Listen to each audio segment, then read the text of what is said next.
Bonjour tout le monde. Alors je fais une petite vidéo. Fenêtre ouverte vers l'inconnu. Vous voyez, il y a une fenêtre qui est ouverte vers l'inconnu. Alors j'ai été sur le chat, sur le live de Pom-Pom, professeur Pom-Pom. Oh, c'était intéressant, hein, ceci dit, les intervenants étaient très intéressants. J'ai des choses sur lesquelles je suis pas entièrement d'accord sur ce qui a été dit, même si des choses très intéressantes sont dites sur l'unicité. N'oublions pas que, certes, l'unicité est importante, mais nous sommes des êtres de pluralité. Donc nous ne pouvons pas non plus enlever les différences. Hein. Et faire la théorie du 1, c'est quelque chose qui n'est pas forcément bon en soi. Car nous sommes une diversité comme la nature. Alors oui, ce que j'en pense, je vous donne mes réactions à chaud, c'est pas facile. Hein. Je fais ça un petit peu comme ça en one shot. Ce qui n'est pas évident de donner ses avis, parce qu'évidemment, ça fait rugir différents trolls sur Internet, c'est pas facile. Mais il est vrai que le libre arbitre, parce qu'il parlait justement du libre arbitre, n'est pas une chose évidente. Et déjà la question qu'on pourrait se poser, est-ce que le libre arbitre est vraiment quelque chose que nous possédons en nous? Sachant que nous avons nous-mêmes nos propres pulsions, et que ces pulsions peuvent nous mettre dans l'erreur. Récemment, j'ai lu un article dans un magazine scientifique dont je ne donnerai pas le nom, mais qui est un magazine scientifique reconnu. Un certain professeur psychologue en comportement, psychologue comportemental, avec notamment des neurologues en sciences cognitives, aurait démontré qu'en fait, notre pensée, notre cerveau est plat. Nous serions en fait quelque part tous remplis de bêtises. Nous croyons que notre cerveau nous dit la vérité, mais il nous trompe. Nos sens nous trompent. Il suffit quelquefois de regarder, par exemple, faites l'expérience. Si vous regardez, surtout la vision, surtout avec la vision, vous êtes près d'un désert, vous regardez au loin, vous apercevrez que quelquefois c'est flou, c'est un mirage, illusion optique. Évidemment, nos sens sont dans l'illusion, que ce soit nos sens visuels, auditifs ou autres. Ils sont dans l'illusion parce qu'ils sont limités tout simplement par leur plage de fréquence. Notre vision est limitée, elle ne voit pas peut-être d'autres mondes, si vous voulez. Nos oreilles ne peuvent pas entendre l'ultrason ou l'infrason. Vous voyez, on est limité dans une fréquence. Donc tout cela est très complexe, si vous voulez, sans savoir en plus, sans savoir, vous pouvez bien vous imaginer que nous vivons dans un monde quand même plus ou moins quantique. Et je voudrais revenir justement sur cette idée du quantique. Le quantique, c'est l'improbabilité permanente. Alors le quantique vous ouvre, je pense, des voies un peu comme cette fenêtre ouverte vers l'inconnu, ou un peu, vous savez, comme Platon avec, comment on appelle ça? Je ne me souviens plus du nom. Pas un égrégore, ah zut, ça me reviendra, bref, petit trou de mémoire. Une allégorie, je crois, voilà, une allégorie qui nous parle justement de personnes qui sont dans une caverne. Et avec le feu, ils voient effectivement leur profil se projeter sur les parois, en quelque sorte, de la caverne. Mais ils ne savent pas qu'il existe un monde dehors, un peu comme dans Matrix. Vous savez, dans Matrix, on voit Neo qui vit dans un monde, une illusion, une matrice illusionniste. Et donc, dans ce monde quantique, nous sommes toujours dans des impermanences.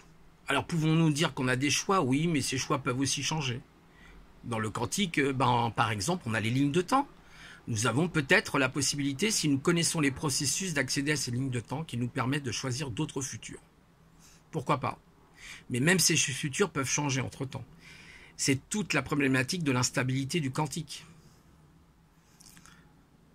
Donc voilà, c'était une réaction intéressante. J'ai bien aimé ce qu'ont dit les intervenants, c'était assez intéressant. Mais sur ce libre arbitre, voilà, c'est pas une question simple. C'est peut-être même une question métaphysique, si on peut employer cette expression. Vous voyez, c'est un petit peu comme les lois. À un moment donné, ils parlaient justement de la chimie du corps, où effectivement, on a un système endocrinien qui prend des décisions. D'ailleurs, il faut savoir que, si ça vous intéresse, regardez les recherches du docteur Duchazot, qui vous explique qu'il a écrit des livres, notamment un qui s'intitule « Ces glandes qui nous gouvernent ». C'est très intéressant sur effectivement la chimie du cerveau, les systèmes hormonaux qui nous gouvernent. Mais on oublie une chose, même lui je pense qu'il oublie une chose, c'est le monde physique et les lois notamment électromagnétiques qui sont d'ailleurs liées justement à ce monde quantique. Dans le monde quantique, vous avez la loi électromagnétique, la force faible et la force forte nucléaire. Et cela remet tout en question, remet beaucoup de choses en question par rapport à la physique. D'ailleurs, vous avez Étienne Klein qui en parle très très bien, qui parle très bien de ce domaine. J'avais lu son livre très intéressant. Sur la théorie du Big Bang, par exemple, a-t-il existé réellement un Big Bang? Le mur de Planck, où vous aviez effectivement pas de temps, pas d'espace, strictement rien. D'ailleurs, le temps qui est une notion de mémoire, de vie, c'est parce que nous sommes en vie que la notion de temps existe, mais le temps existe-t-il réellement dans le monde quantique? Question à se poser. Alors en fait, moi je faisais cette petite capsule, hein, c'était vraiment à chaud, hein, sans avoir rien préparé du tout. Je fais un petit peu maintenant comme Biotope, je vais essayer de faire des petites capsules comme ça à chaud pour parler avec vous. Voilà, peut-être je réutiliserai de temps en temps les chats, Jitsi, choses comme ça, je ne sais pas encore. Et puis, voilà, chacun effectivement selon son ressenti, ses pensées, mais rappelez-vous, hein, le ressenti c'est pareil, hein, quand on dit le ressenti, n'oubliez pas que nos sens peuvent nous tromper, nos sens nous trompent, le cerveau nous trompe. Et c'est très intéressant justement cette étude de ce psychologue comportementaliste qui s'appelle Nick Chater, C-H-A-T-E-R. Vous pouvez regarder d'ailleurs sur internet, il a écrit un livre comme ça sur l'illusion du cerveau en fait. Nous croyons intelligents certes, mais le cerveau, qu'est-ce qui fait qu'il n'y a pas de profondeur? C'est simplement la vitesse du cerveau. C'est-à-dire que le cerveau va à une telle vitesse qu'il nous donne cette illusion de croire que nous avons une profondeur. Vous voyez, encore tout ça, ce sont des recherches qui ont été faites sur 10, 15, 20 ans. Et c'est la science qui y répond plus ou moins. Bien sûr, ce que dit ce professeur est très intéressant, mais peut aussi se montrer demain pas tout à fait exact, parce qu'on aura fait d'autres découvertes, etc. Vous voyez, c'est une impermanence, parce que justement, je pense que c'est impermanent, je le pense, hein, je n'ai pas la prétention de dire que je sais tout, mais qu'elle est liée, je pense, quelque part à cette physique quantique. Voilà mes amis, je vous laisse sur cette méditation, sur cette question intéressante. Faites des recherches de votre côté. Essayez de trouver, il faut essayer en fait de trouver, excusez-moi pour le train, notre voie à tous. C'est ça qui est important, d'essayer de nous tolérer les uns les autres. Ça, c'est très important, avec nos différences, parce que justement, c'est ce qui fait la beauté. C'est ce qui fait la beauté du monde, de l'univers. C'est la différence, c'est la pluralité. C'est pour ça que je suis pas d'accord avec ces histoires où on dit nous sommes un. Non, nous sommes un, oui, mais nous sommes le petit. Alors, je pense que nous sommes le petit tout dans le grand tout. Vous voyez, nous sommes une particule dans le grand tout. Donc, nous avons besoin de cette pluralité.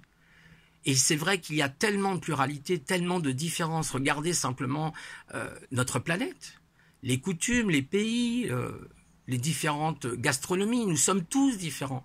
Et ce qui est important, c'est de nous tolérer et ne pas nous laisser en fait envahir par les pensées illusionnistes des élites, hein, qui cherchent, eux par contre, à modeler le monde comme ils l'entendent. Ça, faut pas l'oublier. Certaines personnes disent oui, non mais c'est aussi nos choix. C'est vrai, nous avons aussi nos choix, bien sûr.